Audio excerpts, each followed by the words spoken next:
നമസ്കാരം, ഞാൻ വീണയാണ്. ഈ വരുന്ന നിയമസഭാ ഇലക്ഷനിൽ ഏറ്റുമാനൂർ മണ്ഡലത്തെ പ്രതിനിധീകരിച്ച് 2020 NDAയുടെ സ്ഥാനാർത്ഥിയായിട്ട് ഞാൻ മത്സരിക്കാൻ തയ്യാറെടുത്തിരിക്കുകയായിരുന്നു. വളരെ ഖേദത്തോടുകൂടി ഞാൻ ഈ വാർത്ത നിങ്ങളിലേക്ക് അറിയിക്കുകയാണ്. മറ്റാൾക്കാർ ആര് പറയുന്നതിലും മറ്റ് സോഷ്യൽ മീഡിയയിൽ വരുന്നതിന് മുന്നേ ഞാൻ തന്നെ എന്നെ അറിയാവുന്ന, എന്നെ സ്നേഹിക്കുന്ന, എന്നെ പ്രതീക്ഷിച്ചിരിക്കുന്ന ആൾക്കാരോട് ഈ വാർത്ത അറിയിക്കണം എന്നുള്ളതുകൊണ്ട് തന്നെയാണ് ഞാനിപ്പോൾ ഇങ്ങനെ ഒരു വീഡിയോ ചെയ്യുന്നത്. ഇന്ന് രാവിലെ അമ്പലത്തിൽ പോയി തൊഴുത് എല്ലാം വളരെയധികം പ്രതീക്ഷയോടുകൂടി തന്നെയാണ് ഞാൻ ഇവിടെ ഏറ്റുമാനൂർ മണ്ഡലത്തിൽ എത്തിയതും പിന്നെ 2020 ആൾക്കാരെ കാണുന്നതും BJP ആൾക്കാരെ കാണുന്നതുമെല്ലാം.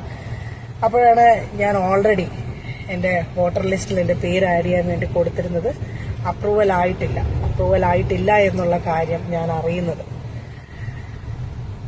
അത് വളരെ വേദനിപ്പിക്കുന്ന ഒരു കാര്യം തന്നെയാണ്. നമ്മൾ പേര് കൊടുത്ത് ഞാൻ കാൻഡിഡേറ്റ് ആണ് എന്നറിഞ്ഞതിന് ശേഷം ഇതിന്റെ കാര്യങ്ങളെല്ലാം നമ്മൾ ചെയ്തിരുന്നു. പക്ഷെ ഡേറ്റ് 15-ാം തീയതി വരെ ആയിരുന്നു എന്നുള്ളത് വളരെ വൈകിയാണ് ഞാൻ അറിയുന്നത്. ശരിക്കും പറഞ്ഞാൽ ഇന്നാണ് അത് കറക്റ്റായിട്ട് ഞാൻ അറിയുന്നത് എന്ന് പറയുന്നതായിരിക്കും സത്യം.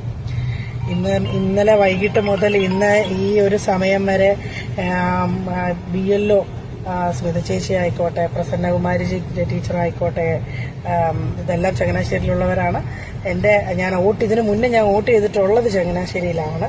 അപ്പൊ അതുകൊണ്ട് അതിന്റെ അടിസ്ഥാനത്തിലാണ് അവിടെ നിന്ന് നമ്മൾ ഇതിന്റെ കാര്യങ്ങളെല്ലാം ചെയ്ത് എന്റെ അഡ്രസ്സിൽ ഒരു ചേഞ്ചൊക്കെ സംഭവിച്ചിരുന്നു.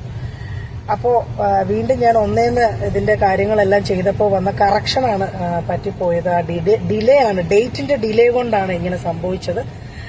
കാരണം ഇത് കൊടുത്തു കഴിഞ്ഞാൽ 7 ദിവസം എടുക്കും ഇതിന്റെ എൻറോൾ നമ്പറും കാര്യങ്ങളും എല്ലാം ഓക്കെ ആയിട്ട് വരാൻ വേണ്ടിയിട്ട്, വോട്ടർ ലിസ്റ്റിൽ പേര് വരാൻ വേണ്ടിയിട്ട്. അപ്പോൾ അത് വരുമ്പോൾ ഏകദേശം 23-ാം തീയതി, അതായത് നോമിനേഷൻ കൊടുക്കേണ്ട ദിവസം കഴിഞ്ഞിരിക്കും. അപ്പൊ അങ്ങനെ വരുമ്പോഴത്തേക്കിനും അത് ഒരുപാട് പ്രശ്നങ്ങളിലേക്ക്, നോമിനേഷൻ കൊടുക്കുന്നത് നമ്മുടെ എല്ലാം തള്ളിപ്പോവാനും എല്ലാ സാധ്യതകൾ ഒത്തിരിയാണ്. ചിലപ്പോൾ ഇതെല്ലാം കഴിഞ്ഞ് വരുമ്പം എല്ലാം റെഡിയാവുമായിരിക്കും. പക്ഷെ അത് നമുക്ക് പറയാൻ പറ്റില്ല. ഉറപ്പില്ലാതെ നമുക്ക് അങ്ങനെ ഒരു വലിയൊരു പ്രസ്ഥാനത്തിന്റെ കൂടെ നിന്ന് നമുക്ക് മത്സരിക്കാൻ സാധിക്കുന്നതല്ല. അപ്പൊ അതുകൊണ്ട് തന്നെ അതിന്റെ കൂടെ ഇന്നിപ്പോ കളക്ടറിനെ വരെ കണ്ടിട്ടെന്ന് പറയുന്നത്. കളക്ടർ മാത്രമല്ല, ഇലക്ഷന്റെ ഒരു ഹെഡ്, അദ്ദേഹത്തെയും എല്ലാം കണ്ടിട്ടാണ് ഞാനിപ്പോ തിരിച്ചു പോകുന്നത്. ഇപ്പൊ ഏറ്റുമാനൂരേക്ക് തന്നെയാണ് ഞാൻ പോകുന്നത്.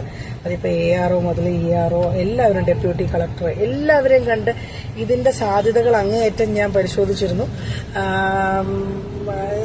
അതൊരിക്കലും പറ്റത്തില്ല എന്നവർ പറഞ്ഞു. അവർക്ക് ലിമിറ്റേഷൻസ് ഉണ്ടാവാം, അല്ലെങ്കിൽ മറ്റ് പ്രഷറുകൾ ഉണ്ടാവാം, മറ്റ് പൊളിറ്റിക്കൽ പ്രഷറുകൾ ഉണ്ടാവാം. എന്തായാൽ കൂടെ വേണമെങ്കിൽ ചിലപ്പോൾ ഒരുപക്ഷെ ചെയ്തു തരാൻ പറ്റുന്ന കാര്യമായിരിക്കാം. പക്ഷെ അത് നടന്നില്ല.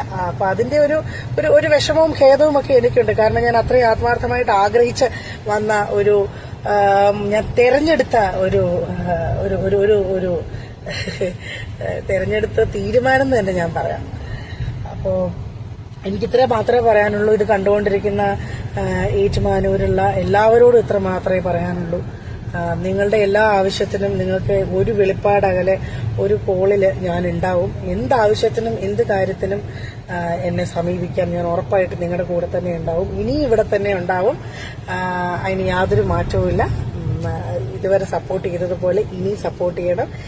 2020 NDAയ്ക്കൊപ്പം തന്നെ അല്ലാത്ത രീതിയിൽ സപ്പോർട്ട് ചെയ്ത് ഞാനുണ്ടാവും. Thank you.